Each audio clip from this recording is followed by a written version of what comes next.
아파트 부실 시공 문제가 잇따르는 가운데 후분양 법제화에 대한 목소리가 나오고 있습니다.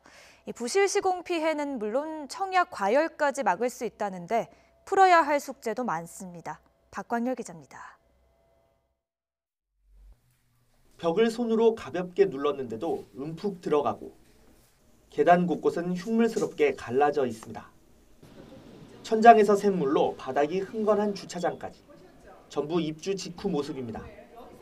부실 시공 피해를 줄이고 로또 청약을 막아 실수요자 위주로 주택시장을 재편할 수 있다는 아파트 후분양제 장점에 정치권도 주목하고 있습니다. 가장 적극적인 건 국민의당과 정의당. 국민의당은 전체 공정의 80% 상태에서 분양을 의무화하는 주택법 개정안을 발의했습니다. 정작 이렇게 입주해 보면 하자가 100군데 이상 생기는 경우에 어디 나가서 말도 못하지 않습니까? 그럼 아파트 값이 떨어질 것이기 때문에. 지난 대선에서 후분양제 카드를 만지작거리다 결국 공약에서 제외한 정부 여당은 순기능에는 공감하지만 다소 조심스러운 반응.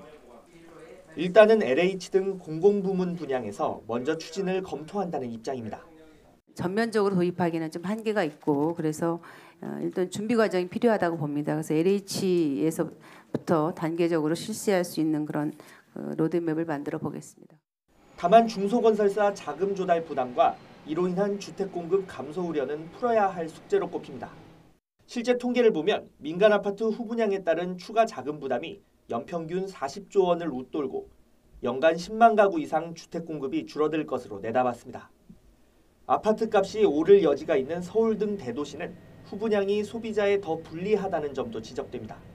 오를 경우에는 건설사가 그냥 고스란히 그 이익을 다 가져가는 형태가 돼요. 지역별로도 한번 생각해 봐야 되고 인센티브 제도를 통해서 조금씩 유도해 나간다면은 중소기업들의 충격을 막을 수 있지 않을까.